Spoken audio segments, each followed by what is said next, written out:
اعوذ باللہ من الشیطان الرجیم، بسم اللہ الرحمن الرحیم۔ اچھا جی، پارہ نمبر 1 میں ابھی تک ہم نے دیکھا اللہ تبارک و تعالیٰ نے اپنی حمد و ثناء کا اس میں حمد و ثناء بیان کی، اس میں قرآن پاک کی تعریف بیان کی کہ یہ کتاب اس میں کوئی شک نہیں ہے، پھر لوگوں کے اوصاف بتائے کہ منکر کس طرح کے ہوتے ہیں اور اپنے آپ کو کیا سمجھتے ہیں، پھر غور و فکر کرنے کا اللہ تعالیٰ نے بتایا کہ جدھر غور و فکر کرو گے تو تم لوگوں کو خود بخود سمجھ آئے گا کہ خدا کی ذات ایک ہے، وحدہ لا شریک ہے۔ آدم کے بڑھنے کا بتایا، پھر بنی اسرائیل کے اوپر احسانات کا ذکر فرمایا۔ تو کیونکہ اس وقت میں یہی بنی اسرائیل جو ہے نا اہل کتاب تھے، پھر آگے عیسائی اہل کتاب تھے، تو ان کے بعد نبی پاک صلی اللہ علیہ وآلہ وسلم کے اوپر قرآن پاک نازل ہوا، اس لیے ایک ترتیب سے یہ ذکر فرمائے۔ 10ویں رکوع میں آگے فرمایا کہ دیکھے تورات آئی، اسی طرح پھر بعد میں حضرت عیسیٰ پہ انجیل آئی، تو یہ ہے کہ یہ ساری آسمانی کتابیں ہیں۔ تو یہ نہ سمجھو لوگ ایسے ہی کہتے تھے جی ہمارے دل پہ اوپر غلاف ہے، ابھی ہم نہیں مانتے۔ اللہ تعالیٰ نے کہا نہیں، یہ غلاف نہیں ہے، لعنت ہے۔ بات یہ ہے کہ نبیوں کو تم لوگوں نے قتل کیا، برے کام کرتے ہو، ابھی ماننا شروع کرو، آنے والی کتابوں کو مانو، ٹھیک ہے جی۔ تو یہ ہے کہ دل سے مانا کرو، جب دل میں کوئی چیز اور ہو، اوپر سے اور ہو، تو پھر دین مان کا فائدہ نہیں ہوتا۔ تم لوگ کہتے ہو جو ہے نا، اللہ تعالیٰ نے کہا کہ لمبی عمر کے متلاشی ہو، اگر تم لوگ اتنے سچے ہو، اپنے آپ کو سچا سمجھتے ہو، جنتی سمجھتے ہو، کہتے تھے ہمارے علاوہ کوئی جو جنت میں جا ہی نہیں سکتا، جو ہے نا یہودی کہتے تھے ہم جنتی ہیں، نصارہ کہتے تھے ہم جنتی ہیں، تو اللہ تعالیٰ نے کہا پھر مرنے کی آرزو کرو۔ مرنے کی آرزو یہ کبھی نہیں کرتے، موت سے یہ بچتے ہیں۔ حضرت جبریل علیہ السلام کے تھرو اللہ تعالیٰ نے یہ وحی نازل کی، پہلے حضرت موسیٰ پر، حضرت عیسیٰ پر، اسی طرح نبی پاک صلی اللہ علیہ وآلہ وسلم پر۔ پھر لوگوں نے کتابیں چھوڑ دیں، لوگوں نے جو ہے نا وہ غلط علوم سیکھنا شروع کیے، جادو سیکھنا شروع کیا۔ حضرت سلیمان علیہ السلام پہ لوگوں نے الزام لگایا کہ انہوں نے جادو سکھائے، اللہ تعالیٰ نے کہا نہیں، کہ پھر دو یہ فرشتے آئے تھے انسانی شکل میں، ہاروت اور ماروت، ان کو یہ جو ہے نا کام جادو کا طریقہ کار ان کو بھی آتا تھا۔ لوگوں نے ان سے کہا کہ ہم قسم کھاتے ہیں کہ آپ ہمیں یہ سکھا دیں، ہم اس سے اچھے کام کریں گے، برا کام نہیں کریں گے، مدد کریں گے۔ لیکن جب ان سے سیکھا تو پھر اس کو لوگوں کے خلاف استعمال کرنے لگ گئے۔ تو اللہ تعالیٰ نے فرمایا کہ یہ نقصان والا علم ہے، جو بندہ یہ سیکھے اس کو غلط استعمال کرے، اس کا آخرت میں کوئی حصہ نہیں۔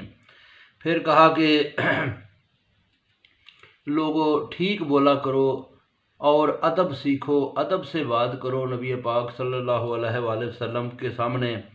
تو یہ ہے کہ جو ہے نا جتنی ادب سے بات چیت کرو گے اتنا ہی تمہیں جو ہے نا دین میں فائدہ ہوگا۔ تو پھر کچھ بات کی کہ موقوف آیات، کوئی موقوف آیت اللہ تعالیٰ نے کچھ آیات موقوف کی، لیکن ان کی جگہ پہ اللہ تعالیٰ نے بہترین آیات نازل کی۔ تو قرآن مجید میں شک نہیں ہے کہیں پہ بھی۔ تو آگے بتایا کہ قوم موسیٰ کی طرح جو ہے نا وہ سوال نہ دہرایا کرو اور نیک اعمال کرو، ٹھیک ہے جی، نماز پڑھو، زکوٰۃ دو۔ پھر کہا کہ یہ یہود و نصارہ جنت کا دعویٰ کرتے ہیں، کیا کسی نے کوئی دیکھا ہے، کسی کے پاس کوئی سند ہے؟ یہ ایسے اپنی طرف سے مارتے ہیں، ایک دوسرے کے راستے کو یہود و نصارہ غلط بتاتے تھے کہ جی وہ کہتے تھے نہیں یہ جو ہے نا ہم صحیح ہیں، وہ کہتے تھے ہم صحیح ہیں۔ تو اللہ تعالیٰ نے فرمایا کہ یہ جو ہے نا مسجدوں کو، عبادات کی جگہ کو خالی کرانا، نقصان پہنچانا، یہ بہت بڑا ظلم ہے جدھر بیٹھ کے لوگ غور و فکر کرتے ہیں۔ تو اس طرح نہ کہا کرو، نہ ایک دوسرے کی عبادات کی جگہ کو نقصان پہنچاؤ۔ تو آگے فرمایا کہ اللہ تعالیٰ کی کوئی اولاد نہیں، لوگ اس کی اولاد بتاتے ہیں، ظلم کماتے ہیں، اس طرح کی کوئی چکر ہی نہیں ہے، اللہ تعالیٰ وحدہ لا شریک ہے۔ تو اے نبی ان کو ڈر اور خوشی سنا، جو جب اپنے دین کی طرف ان کو بلا۔ اللہ تعالیٰ نے فرمایا کہ کتاب، جو لوگ نیک لوگ ہیں وہ کتاب کی اچھی طرح تلاوت کرتے ہیں، اس کے اوپر ایمان رکھتے ہیں۔ پھر آگے فرمایا کہ بنی اسرائیل کو میں نے ترقی دی، حضرت ابراہیم کو جو ہے نا ہم نے آزمایا، آزمائش میں پورا اترا، تو پھر انہوں نے خانہ کعبہ حضرت ابراہیم نے، حضرت اسماعیل نے تعمیر کیا، وہاں پہ یہ نماز کی جگہ اس کو ٹھہرایا، عبادت کی جگہ ٹھہرایا۔ اللہ تعالیٰ نے مکہ کے لیے ابراہیم علیہ السلام نے اللہ تعالیٰ سے دعا کی کہ یا اللہ مکے میں بہترین روزی عطا فرما۔ یہاں پہ ہر چیز جو ہے نا وہ نازل فرما۔ پھر اس کے اوپر فرمایا کہ جو ہے نا میری اولاد کو سب کو حکم بردار رکھ۔ اللہ تعالیٰ نے کہا کہ جو ظالم نہیں ہوگا تو تیری امت میں بھی امامت رہے گی۔